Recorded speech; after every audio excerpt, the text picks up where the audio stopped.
Vamos estar em pé e vamos ler o nosso texto de hoje, Eclesiastes, capítulo 11, dos versículos 1 ao 10, para quem não tem a revista. Vamos ler juntos para ganhar tempo. O tema é lança o teu pão sobre as águas.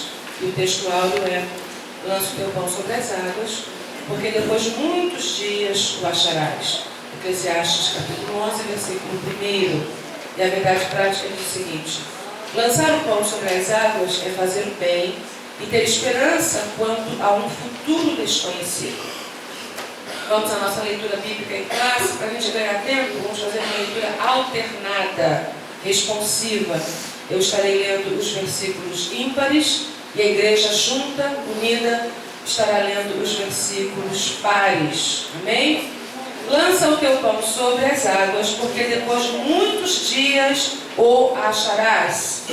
Prepara-te com 7 e ainda até com 8, porque não sabes que mal haverá sobre a terra. Estando as nuvens cheias, derramam a chuva sobre a terra, e, caindo a árvore para o sul ou para o norte, no lugar em que a árvore cair, ali ficará. Quem observa o vento nunca cegará, e o que olha para as nuvens nunca cegará. Assim como tu não sabes qual o caminho do vento, nem como se formam os ossos no ventre da que está grávida, assim também não sabes as obras de Deus, que faz todas as coisas. Pela manhã semeia a tua semente, e à tarde não retires a tua mão, porque tu não sabes qual prosperará, se esta, se aquela, ou se ambas igualmente serão boas. Verdadeiramente suave é a luz, e agradável é aos olhos ver o sol. Mas se o homem viver por muitos anos, em todos eles se alegrar, também se deve lembrar dos dias das trevas, porque hão de ser muitos. Tudo quanto sucede é vaidade. Alegra-te, jovem, na tua mocidade, e alegre-se o teu coração nos dias da tua mocidade. E anda pelos caminhos do teu coração e pela vista dos teus olhos. Sabe, porém, que por todas essas coisas te trará Deus a juízo. Afasta, pois, a ira do teu coração e remove da tua carne o mal, porque a adolescência e a juventude são vaidade. Amém. Tome assento, meus irmãos. A irmã que é secretária da escola dominical, o pastor pediu que você anote então o nome daqueles que estão presentes, tá? Para que a chamada do São Luís, né? São Alunos matriculados aqui do São Luís. Então a secretária fará a chamada anotando o nome deles, né? Muito bem, amados. Introdução. A lição traz a postura que o pregador tomou diante de Deus em relação às questões da vida. O capítulo 11, que é esse que nós estamos lendo, mostra o Senhor como centro da nossa vida. E a preocupação do pregador, no caso de Salomão, que é o autor do livro, é trazer a postura que cada um deve adotar diante da vida. Porque a vida, ela é imprevisível, ela é feita de altos e baixos, e ninguém pode prever com exatidão, com precisão, o futuro. Porque o futuro pertence a Deus, à sua onisciência, à sua onipotência. Mas nós devemos adotar uma postura diferenciada diante da vida. É essa a convocação do pregador quando ele aborda a questão da vida de uma forma geral, global, e trazendo com muita propriedade a forma como essa vida é inesperada, é imprevisível, é cheia de surpresas, é também cheia de reveses, enfim. Então, é essa a grande máxima dessa lição que nós vamos aprender, ok? Vivendo com propósito. É o nosso primeiro tópico. Vivendo com propósito. No original, a palavra lançar, ela significa enviar, mandar embora, deixar ir.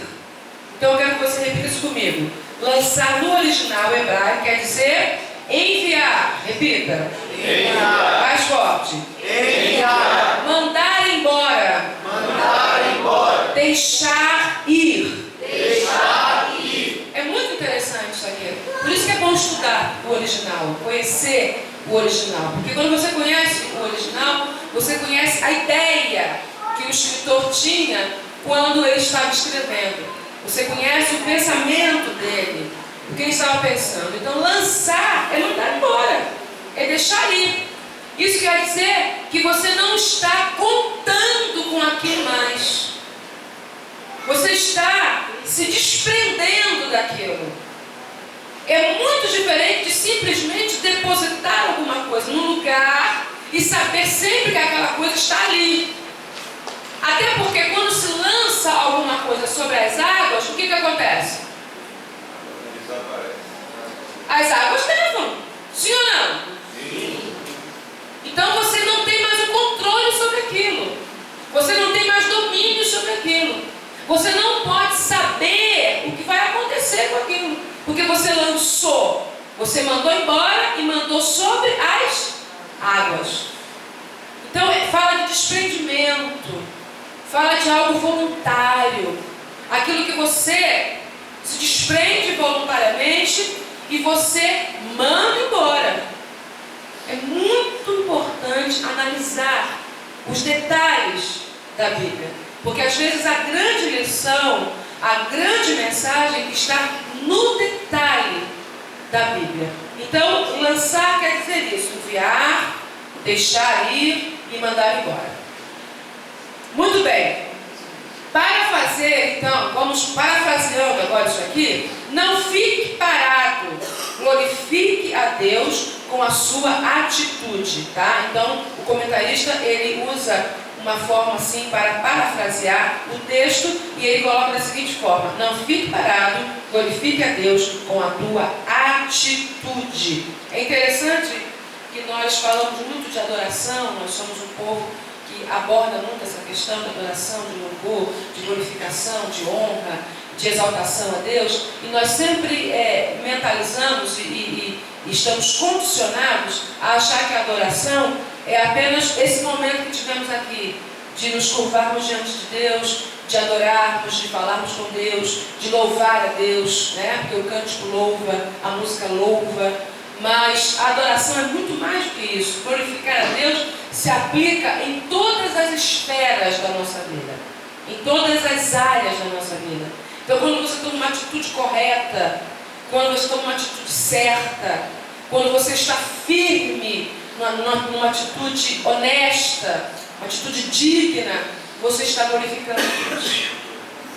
E é bom a gente pensar nisso, porque muitas pessoas glorificam a Deus na igreja, louvam, né? Mas fora da igreja não conseguem glorificar a Deus. Tudo que fazem nega a sua adoração, nega o verdadeiro cristianismo. Então, essas pessoas não são adoradoras, não estão adorando, elas estão enganando a si mesmas.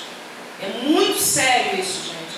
E o número de adoradores, vamos dizer assim, falsos, é maior do que o número dos verdadeiros adoradores.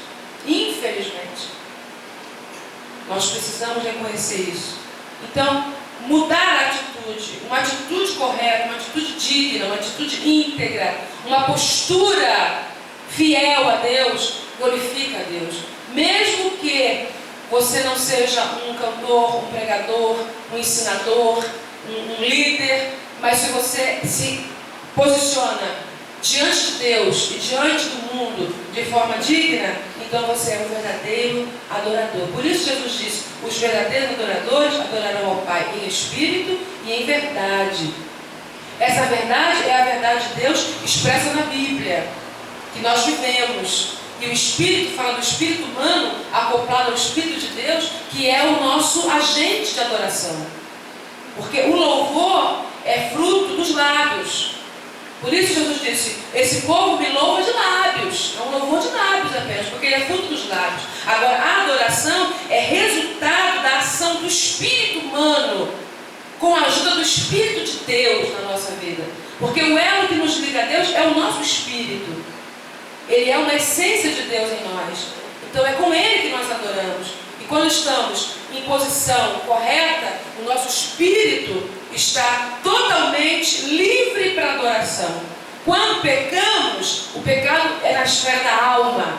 É a alma que peca, que é a sede das emoções, a sede dos sentimentos, a sede das intenções, é aquilo que nós somos, é a nossa alma. Ela peca. Aí o que acontece? Ela se agiganta, as obras da carne, como Paulo diz, elas se agigantam e mortificam o espírito, que fica sufocado lá dentro, ele fica inibido, coagido e não pode, então, ser o agente da adoração. Mas quando estamos numa vida digna, uma vida limpa, isso não quer dizer que você não vai pecar, viu, crente? Não pense que você nunca vai pecar. Existe o pecado involuntário e existe o pecado voluntário. É diferente, né? Agora que vamos pecar, vamos, porque somos pecadores. E não vamos nos livrar. Paulo diz, quem me livrará dessa carne, desse corpo do pecado? Então, o pecado está presente, mas nós estaremos limpos porque não estaremos pecando voluntariamente. E aí, então, a nossa adoração será perfeita, porque estaremos em sintonia com Deus. Quem entendeu, diga amém. Amém. Vamos em frente, então. Evitando a passividade, tá? Estamos no segundo subtópico. A vida meramente contemplativa nada resolve. O pregador exorta-nos a demonstrar amor e generosidade. Então, aquela vida contemplativa, como um mero espectador da vida, e a vida vai passando diante de você, e você não se mobiliza, você não se comove, não se move, você não reage, não age, você está sempre estático, inerte, sempre indiferente, tá? Um grande problema também é a indiferença. Às vezes nós não somos nem assim avessos, não somos contrários, mas somos indiferentes. E achamos que a indiferença tudo bem, essa passividade, tanto faz, se vai para baixo, vai para cima, se vai para o direito, para a esquerda, não importa. E isso é um mal muito grande que tem também invadido corações e vidas, prejudicando a própria vida e prejudicando a obra de Deus, que é uma engrenagem, gente. A obra de Deus pense nessa obra como uma grande engrenagem. Qualquer pecinha nessa engrenagem desajustada, não funcionando, ela vai prejudicar toda a engrenagem. Sim ou não? Concordam comigo? Vai prejudicar tudo. Então, uma unha do pé doente, encravada, com problema, prejudica o corpo todo. Sim ou não? Sim. Mas é uma pequena unha, né, do dedo mindinho. Mas está com problema, vai prejudicar o corpo. Pode causar até febre, íngua e outros males. Mas se tudo está funcionando com harmonia, com sincronia, então tudo vai correr muito bem. Então a indiferença, a omissão, outro grande problema. Quem é omisso vai lançar o pão sobre as águas, sim ou não? O omisso faz isso, gente? Não. E o omisso, ele pensa que está tudo bem. Eu sou apenas omisso, não me envolvo, não faço nada. Mas o que a Bíblia diz? Aquele que pode fazer o bem e não faz, ou seja, é omisso, está agradando a Deus. Está agradando a Deus? Então está fazendo o quê? Está pecando. É pecado da mesma forma. Então, quando fazemos o que não devemos, pecamos. Quando deixamos de fazer o que devemos fazer, pecamos também. Vamos em frente. Então, pense nisso. E aí, o pregador nos exorta a demonstrar. Tudo tem que ser demonstrado, gente.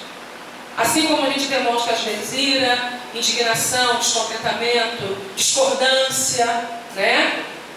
Às vezes demonstramos protesto, parecer próprio, opinião própria. Também devemos devemos demonstrar generosidade, amor, afeto. Tem que ser demonstrado. Essa coisa de amor que nunca é demonstrado, olha, há de se duvidar que seja amor. Se Deus nunca demonstrasse seu amor para conosco, qual de nós acreditaria que Ele nos ama? Qual de nós? Você acreditaria? Não. O que Paulo diz? Mas Deus prova o seu amor para conosco. E como Ele prova? Pelo fato de ter dado Cristo para morrer por nós, sendo nós ainda pecadores. Então, distantes, afastados, miseráveis, malditos, Ele provou que nos ama. Então, o amor tem que ser provado, generosidade e por aí afora. A Igreja Apostólica demonstrou a mesma preocupação, tá? Aí ele faz uma alusão agora ao cristianismo, ao Evangelho que nós estamos vivendo. Agora é o nosso contexto. A igreja mostrou também essa mesma preocupação. Isso você vê desde o livro dos Atos dos Apóstolos, quando a igreja tinha tudo em comum, nada era propriamente meu ou seu, tudo era partilhado, tudo era comungado. Então ficou claro ali a importância desse princípio. É um princípio, viu gente, bíblico, essa coisa de partilhar. Vivendo com dinamismo. Ela não pediu, fala da árvore, tá? A árvore estava caída, a imobilidade da árvore caída. Ela não pediu para tombar, não houve homem que a impedisse de cair. A vida é feita assim, gente. Ela é imprevisível, não é composta apenas de bons momentos, né? Então o que fazer? Ficar aprisionado pela experiência passada? Ou enfrentar o futuro com fé e coragem? O grande número de pessoas que vivem do passado é maior do que você imagina. Aparentemente não, tudo bem, brinca, sorri, conta anedota, conta casa, passeia, mas no íntimo, no profundo, a pessoa ainda está presa ao passado. Alguns estão presos ainda na infância, tá? Mais tenra infância. Outros se prenderam na adolescência, outros estão presos na juventude e alguns estão presos nos primeiros anos do casamento. Não conseguem sair de lá. O seu psicológico está condicionado a uma dessas áreas da vida. E tem gente que consegue ficar preso em todas elas. É o cúmulo do cativeiro. Fica preso na infância, fica preso na adolescência, fica preso nos primeiros anos de casamento e por aí afora. Ficar preso a uma experiência ministerial do passado, do início. Eu falo isso porque vivi isso. Durante algum tempo da minha vida eu fiquei presa aos primeiros anos da nossa caminhada, que eram os anos que nós fizemos missão. Foram anos difíceis, né? E não foram anos fáceis. Não tem problema em dizer isso. Foram anos muito difíceis. Mas eu fiquei durante muito tempo presa àqueles anos ali. E isso só me trouxe prejuízo. Porque aí você começa a julgar as pessoas, você começa a calcular as pessoas, a avaliar as pessoas, você começa a estabelecer uma linha de paralelo, de comparação com as pessoas. E você acha, não, se eu vivi isso para chegar onde cheguei, todo mundo tem que viver isso também para chegar aqui. Então são experiências pessoais que nós queremos generalizar. Isso é muito sério, minha gente. Então, por isso que ele faz a alusão da árvore caída. Não fique preso ao passado. Não fique escravizado ao passado. Cada um de nós tem a sua própria experiência. O próprio Deus me ensinou isso. Você teve a tua experiência. Ela foi importante para você, foi necessária para você. Porque a gente não se conhece. A gente sempre acha que nós somos melhores que os outros. Sim ou não? Não responda não. Fica quieto, melhor. A gente sempre acha isso. Que nós somos melhores que os outros. A gente sempre acha que todo mundo é um pouquinho, nem seja um pouquinho só pior do que eu. A gente sempre pensa isso. Mas não, Deus nos conhece, minha gente. Deus nos conhece na nossa essência. Ele conhece a nossa estrutura. Ele conhece a nossa construção. Ele nos conhece muito melhor do que nós mesmos. Então as experiências que nós somos submetidos a viver, elas são importantes para nós. Aí eu entendi, não, aquela experiência dolorosa graça era necessária, eu tinha que vivê-la. Eu, Celeste Albertini, tinha que vivê-la. Mas de repente o irmão Idelson não precisa dela, de repente o irmão Luiz não precisa dela, a Liliane talvez não precise dela. Até para o trabalho que se presta, até para o ministério que se desenvolve, cada um vai precisar de uma dosagem de experiência, de um tipo de experiência. Então, não fique preso ao passado. Você vai se tornar uma pessoa amarga, viu? Crítica. A vida das pessoas vai ser muito mais interessante para você do que deveria. Por que tem gente que vive especulando a vida do outro? Quer saber de tudo da vida do outro? Quer conhecer a intimidade do outro? Por quê? Porque ela está sempre traçando uma linha de paralelo. Está sempre fazendo uma comparação. Sempre julgando as pessoas. Agora, como você não tem preocupação nenhuma em julgar ninguém, você não tem preocupação nenhuma em avaliar, você não tem preocupação nenhuma em criticar, você também não se preocupa tanto em saber dos pormenores da vida alheia. Sim ou não, minha gente? Sim. Pense nisso, né? Pense com muito cuidado nisso. E livre-se do seu passado, mas livre-se de maneira positiva. Hoje, depois que eu me livrei do meu passado, hoje, para mim, é uma alegria me lembrar do campo missionário.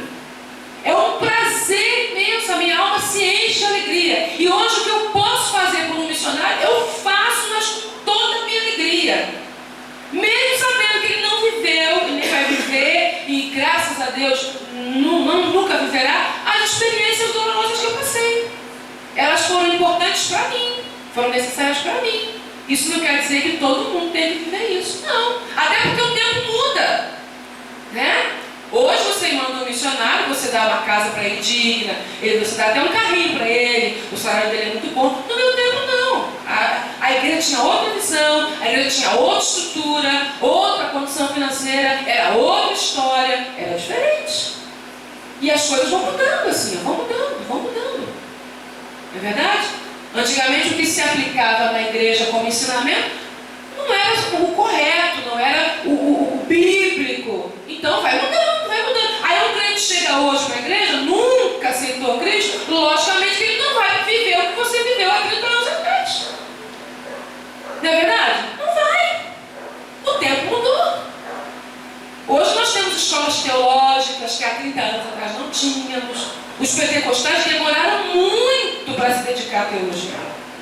E perderam com isso, infelizmente. Então não havia teologia. Era assim, abriu a Bíblia, leu, que bonito, é isso aqui. E dizia o que achava que era. Hoje não. Hoje você tem que fazer um estudo sistemático da Bíblia. Você não pode falar bobagem, você tem que falar a coisa ali, certo.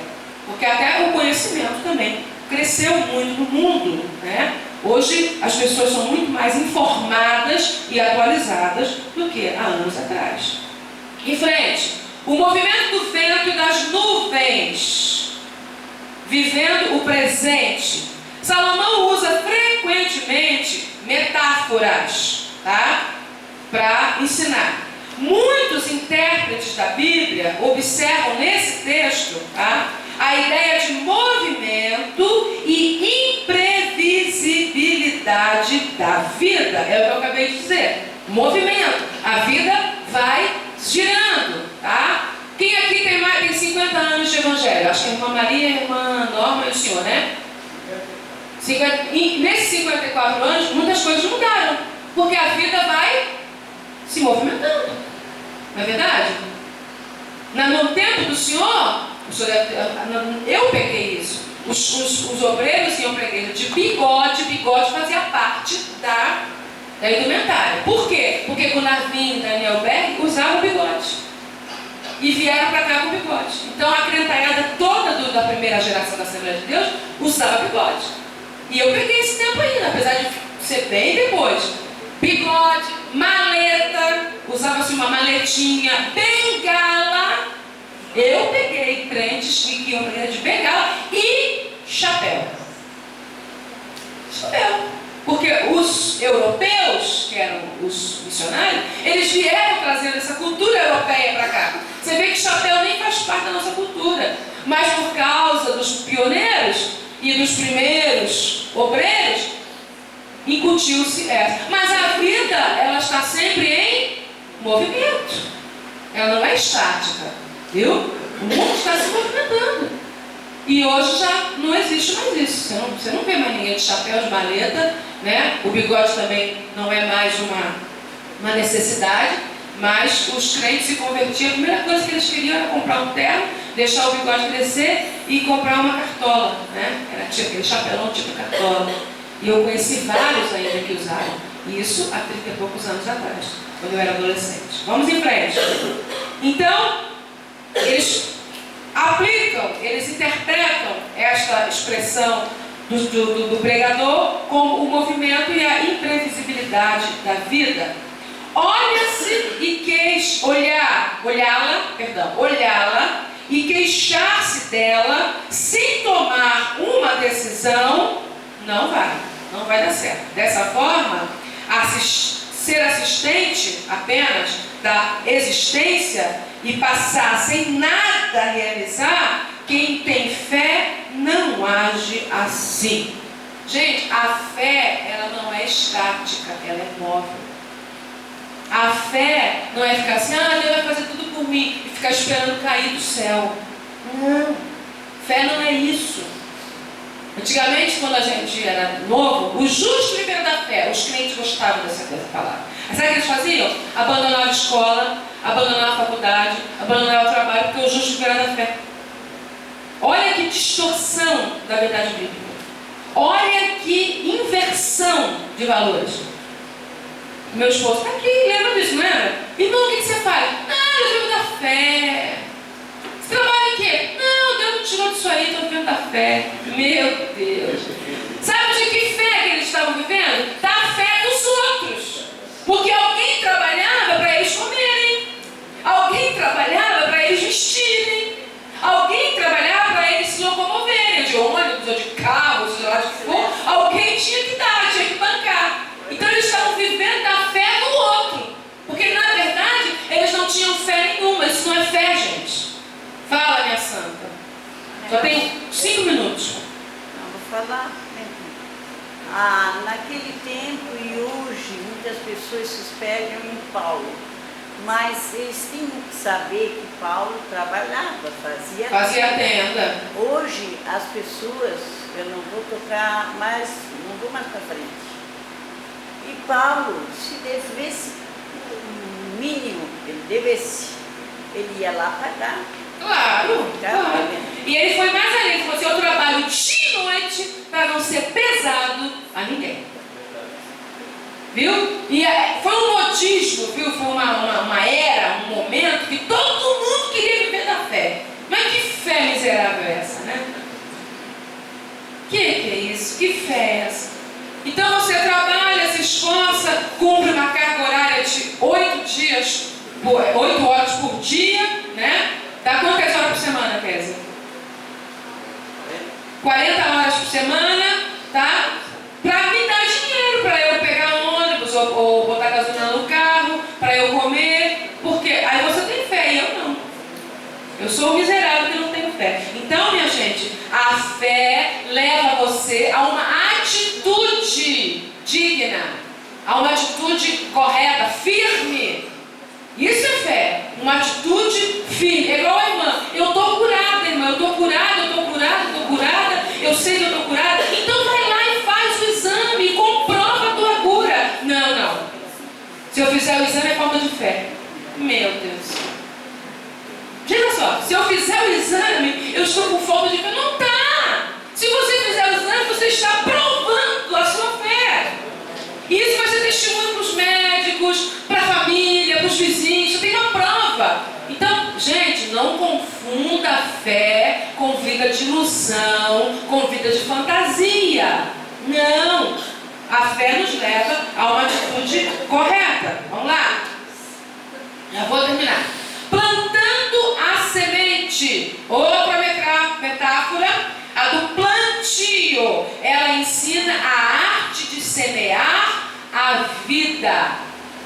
Viu? Isso aqui, se a gente fosse fazer uma semântica, nós íamos usar as palavras de Paulo que diz, tudo que o homem plantar, isso também se fará. Gente, isso aplica-se a tudo. Um dia chegou na nossa casa um irmão, ele era um obreiro, um senhor já de uns, talvez 50 e tantos anos, quase 60, chorando igual uma criança, mas chorava compulsivamente como uma criança. Eu fiquei tão constrangida que eu preferi ir para o quarto para não vê-lo daquela forma, até para não deixar ele mais inibido, né? Então eu deixei ele com meu esposo, ele chorava, e eu não ouvia a conversa que ele falava.